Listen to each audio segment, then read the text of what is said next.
Welcome back to A Faster Me. We're out here at the Verne stage race, stage 3. This is the Verne Grand Prix.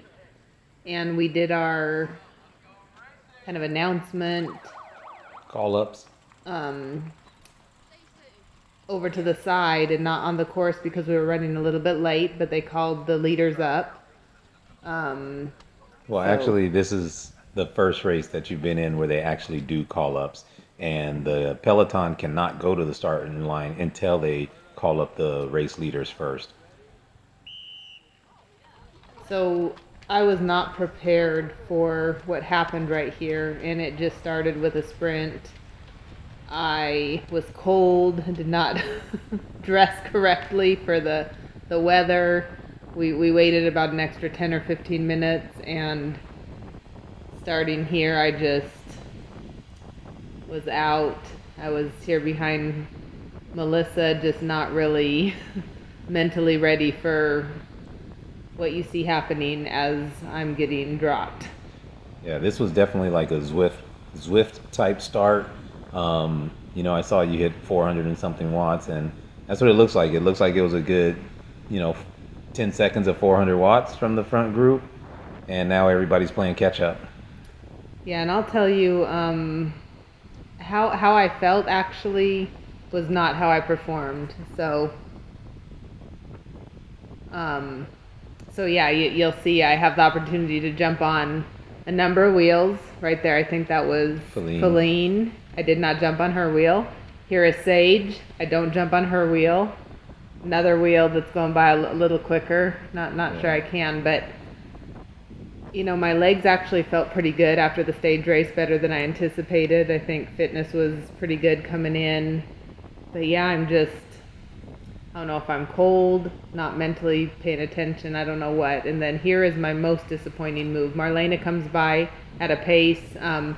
She's wanting to work with me. She looks back. There's one. We'll count two, at least 3 times waiting for me to jump on her wheel, and I am just not putting in the effort that I need to. So that's my probably most disappointing part of the race. I'm only doing, I was doing, I think, threshold at the time, just needed to do a little effort. And here it clicks. Melissa comes by and I say, okay, I am getting on this wheel. Melissa came by flying too. Yes. She's like, oh shoot, I overran the corner. She came by, but that's the urgency you need right there. Melissa put in some urgency after having trouble clipping in from the start. She tried to pedal through it looked like, and try to get it to clip in, but it didn't, so she had to slow down to clip in. And yeah, that's urgency. She's trying to get back on the wheel now. And she actually said she thought she was clipped in and went to stand up, and she said it was pretty scary. Her foot actually hit the ground. I didn't quite see that in the video, but she said it was, trying to kind of stand to sprint, and it just throws you off. And unfortunately, she woke up with a migraine, had spent the evening at the urgent care with her son from the crash from the day before, so she was not in, the best space to be racing, but she's out here giving it a go. And yeah, I don't realize that it took me this long to catch back up, because we spend the rest of the time working together. But here I'm doing, a pretty hard effort, but still not the urgency that I needed. Yeah. I need to do a sprint for a short time to gain that draft benefit. Yeah. I'll tell you this though, that approach that you took to that last corner was a really good approach. A lot of people take it like a normal corner, but there's like a double ditch kind of right there and a hump. So you go dip, hump, dip, and yeah, that knocked off a bunch of chains while we were watching, and people had to get their chain put back on. Had a couple near crashes there, and just everyone has to slow down, stand up your bike, and stop pedaling, or there's some issues that could happen. And I think taking it wide like you did, and then taking it at more of a perpendicular angle is a lot better. Yeah, I knew that corner was challenging, so I think you'll see I take just about a different line every time coming through, just trying to kind of see what is optimal. Yeah, and I meant parallel. I said perpendicular, but I meant a parallel angle. the normal line that people were taking is perpendicular. But yeah, if you parallel it a little bit more, if that's even a word, yeah, it's definitely a better angle. I think I'm tired because I do not know what you're talking about. Yeah, at first I was like perpendicular. I was like, no, that's going straight across it, basically. It's like, but whatever. Yeah. Hopefully somebody knows. But yeah, kind of going with it. You'll see it on your next one. You know, you do a good job most of the race, like, you know, hitting it at the right angle. And I think, was that the motorcycle going by saying you're officially done with the race, dropped? Yeah. Yeah, it was just fast. The ladies were really pushing. I know, I think Melissa actually looked up a lot of the women, and many have won a race. Yeah. You know, most of the top women have won races this year. Really strong field. Yeah, you know, just different world kind of from a lot of the races that I've done. Yeah, it was definitely a kind of like an all-star lineup from, you know, Cat 3, 4, 5. Well, I guess there is no Cat 5. Cat 3, 4, it was kind of like an all-star lineup. I want to say there's at least 6 race winners in there, you know, from in this one field. And that's pretty big. You know, a lot of times the same people win your local races, but you kind of merge all the local races together and make an all-star team, and that's kind of what this field was. So here I finally catch up to Melissa, and we're going to do a little work together for the remaining bit of our race. So I think we do a pretty good job just kind of communicating. Our plan was just to, you know, maybe 15-second pulls, or one of us would flick an elbow, right or left, depending on the side, and then we just kind of said, if you're feeling tired, drop back. If you're feeling good, go up. So we just kind of had a flexible work together strategy to try to maybe gain a little bit of ground, or probably in better reality, just gain the time from being caught from the back. Yeah, no, I think you guys did a great job. I mean, honestly, after that fast start, the field was separated right from the beginning. You know, I'm spectating in the final corner there, and the field was separated right from the beginning, but there was little pockets. So, you know, you guys working together, there was a group of 4 in front of you with, I want to say, Marlena, Feline, Sage, and another rider. But all you guys were going roughly the same speed through most of the race. Yeah, you fall off a little bit late in the race, but it's just that initial separation of not staying with the peloton, and that's just how it stayed like the entire race. Yeah, and in, of course, hindsight, I mean, I really was kicking myself for not jumping on those wheels, but I think if the 6 of us were together and got organized, we could have probably put some ground in to bring the peloton back, because I know, you know, all of us are, you know, pretty strong, and yeah, a few people have, you know, won races this, you know, in that group. I think we could have done well to get organized and work together, because 6 is definitely better than 2 or 4. Yeah, for sure. I think you guys would have had a chance to, in the first couple laps, to maybe get attached back on the peloton, but you know, the more laps that go by and it's smaller groups, then it's harder to catch the peloton. So, but the 6 of you, I think, would have had a good chance. Yeah, and I think this is even an improvement from the working together that we were doing the day before. Melissa is one of the riders I was working with on stage 2, and you know, in talking to her after, we definitely could have even done better. I think her strength is climbing. I could have stayed on her wheel up the hill, and you know, taken my pulls kind of in the infield. This is my first time doing the course in a race. We previewed it last year, but we're unable to actually do the race. But it's a fun course, so it has this little hill that is actually not as bad as it felt in the preview. It didn't feel great, but then it has some fun infield corners, so it's not your standard 4-corner crit. It has definitely some character, which I think is fun. I like to corner, so yeah, especially when you don't have a whole group with you. So you know, that was my strategy, to just be out here, you know, rolling. It's one thing that you said that you guys could have coordinated a little better, like with Melissa being a stronger climber and she pull uphill and you do the downhill pulls. A lot of people think of that as unfair because they think the uphill is the harder part. But in reality, it's not, because in the uphill, you also have less of a draft effect, and people that are behind do not get as much rest because they still have to work up the hill. On the downhill, if you're a stronger rider, you still have to put in watts to keep the speed high, and the person behind has a stronger draft, and they're getting more of a true draft, a true recovery, and sometimes not even pedaling at all on the downhill. And the other thing is both riders are working to their strengths. So it's not really as much of a bad deal as people think when they say, oh, so-and-so pulled up the hill the whole time. It just depends on what your strengths are and how much recovery do you get. And usually you do not get as much recovery even if someone else is setting the pace up the hill. Yeah, so I think, we could have done a little bit better working to our strengths, but I think we were working together pretty good and going just about as fast as we could go. I think we got organized once we got connected and pretty much pedaling through just about all the corners, taking them, at pretty good speeds.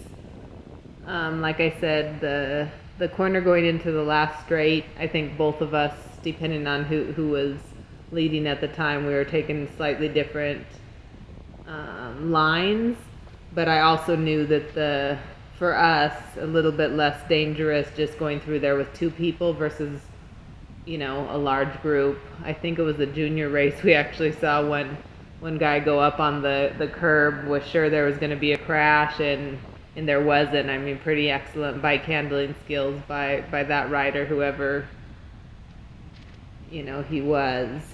Yeah, that was pretty scary. Yeah. I don't know how he did it. It was at almost like a 45-degree lean angle, and somehow just ran up the side of the curve. He didn't bunny hop or anything, but right there where the in-cycle van is, he basically ran up the curve there, didn't go into the rock, stayed on top of the curve for about 10, 15 yards, jumped back in, and then sprinted with the group for the last lap. That was like the last lap, and they sprinted down the straightaway then. This was also, they did announce that they would be pulling any riders in danger of being lapped, which a lot of the races that I have done, they've allowed us to just keep riding, and sometimes then things are, the scores are confused, but they did make the announcement that they would pull any riders, but you would still be scored if you made it halfway through the race. So that is definitely, on my mind. I'm sure Melissa's mind. We even said we just want to get scored. We want to be scored for the race. So we're working hard to not be lapped and make it halfway at least.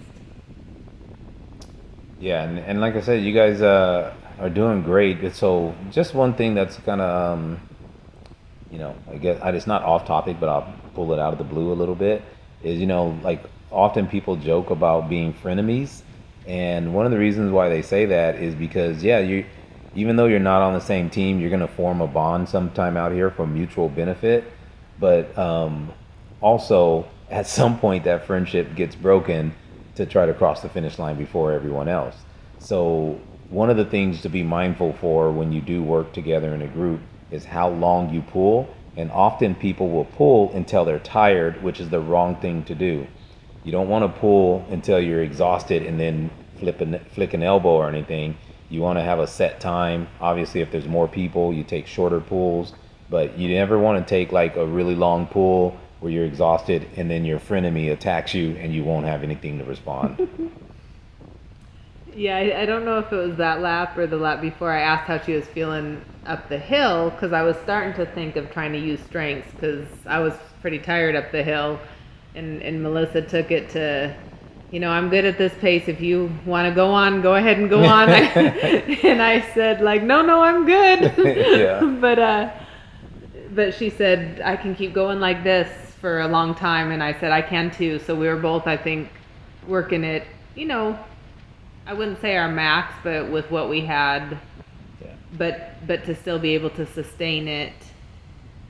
Yeah, well, another thing is this is your first 40-minute crit also. So that's a big difference. You're used to doing 25 or 30 minutes, and then this is a 40-minute crit with a steeper hill than all the other crits. with the infield that the crits do not have, our typical crits out here do not have. So there's a lot of factors that are gonna play into being more fatigued. So yeah, it's smart that you're doing kind of threshold efforts, something that you can last 20, 30, 40 minutes at that pace. Mm-hmm. And Melissa definitely knows her abilities. I know, still am learning some of my abilities, but I definitely know that, what I can do for a sustained effort. Yeah.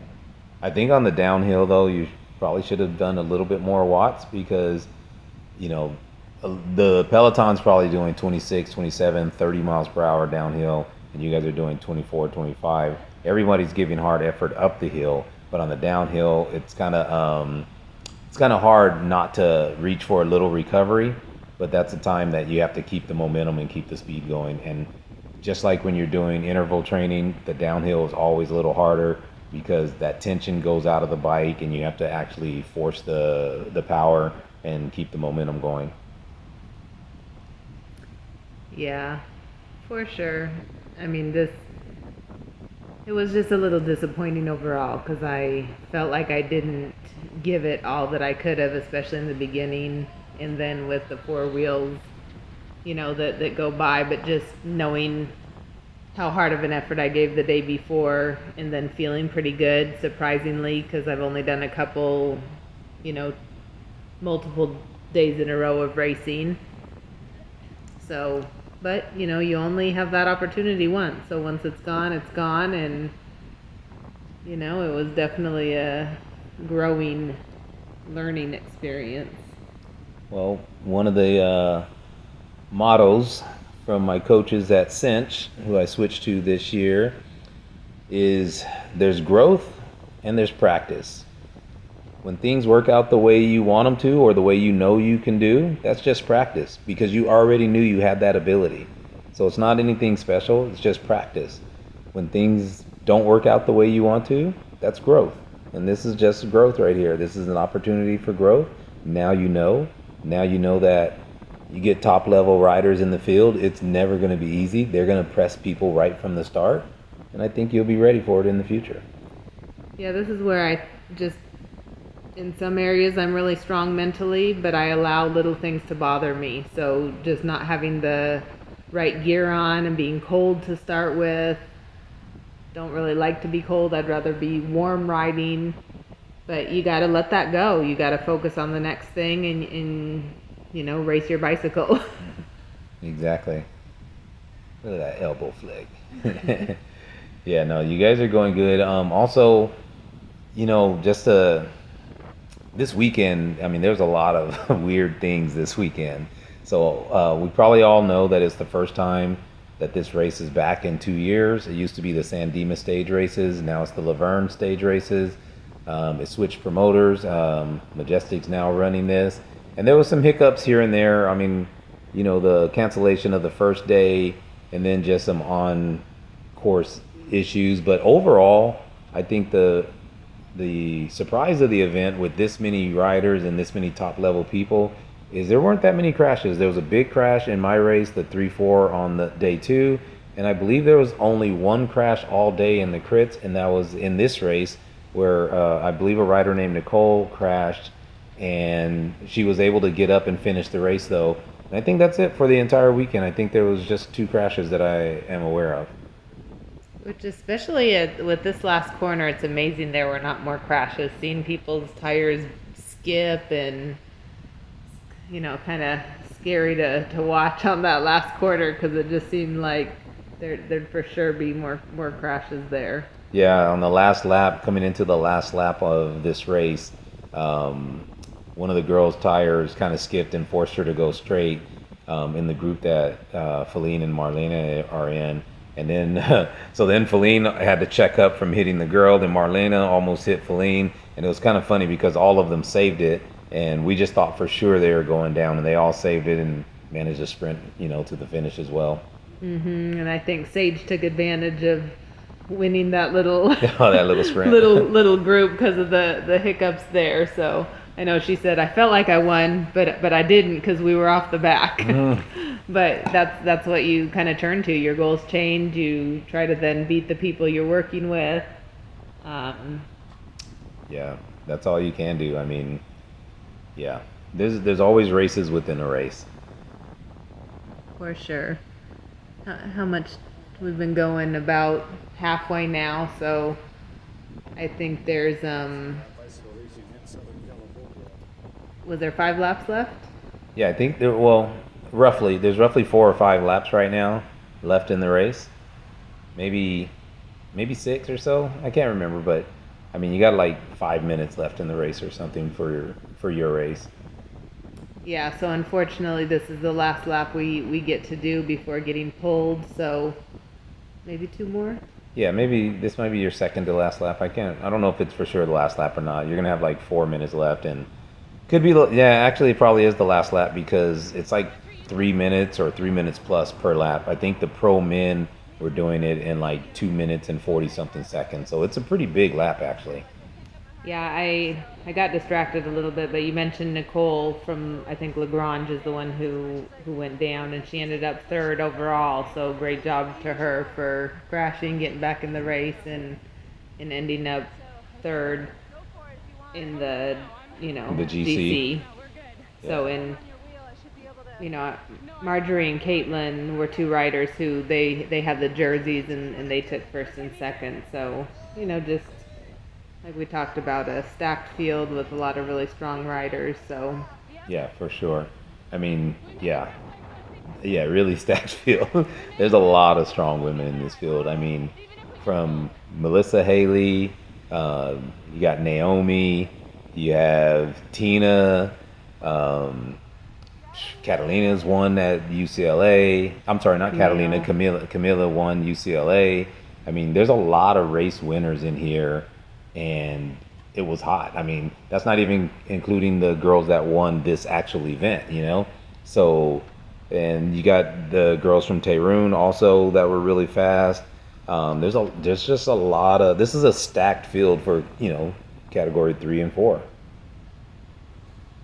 Yeah, and it was hard not to be disappointed getting pulled just because you're prepared to do 40 minutes. You want to see, just something new and what you can do. But really I'm happy with my results overall and just the hard work put in. So can't be, too disappointed. Well, not only that, we knew it was hard coming in.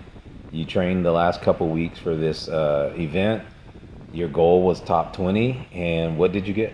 19th overall. There you go. So, yeah, you always want to, it's kind of like shopping on an empty stomach. You get there and you want more. You always want a little bit more, but in reality, that's the goal you set. You knew the field that you were up against, and it's a tough field. So I think setting a goal, hitting it, I mean, that's all you can do is compete, and I think you did well this weekend, really well. And yeah, you made it to day 3 and finished as much as you can. Yeah, it was a great experience, and looking forward. It makes me want to do some more, multiple day races, some more stage races. Looking forward to Tour de Marietta coming up this weekend, so that'll be another 2-day race. And yeah, and for the record too, they pulled you guys a little early, and they were trying to guessing that you guys were going to get caught. I'm not sure you would have gotten caught. You had almost a 1-minute lead still, and it's a 3-minute lap, so you're still, a good, I don't know, quarter to half a track lap away, and there was only 3 laps left in the race. So maybe they were going, 20 seconds faster than you per lap. I'm not sure. But it looks like you guys had a pretty good chance of staying away. Or maybe you would have got caught in a couple more laps, but I think they should have given you guys another lap or so to see. Yeah, I think we actually had 5 to go right there, unfortunately. But yeah, well, it is what it is. So thanks for tuning in.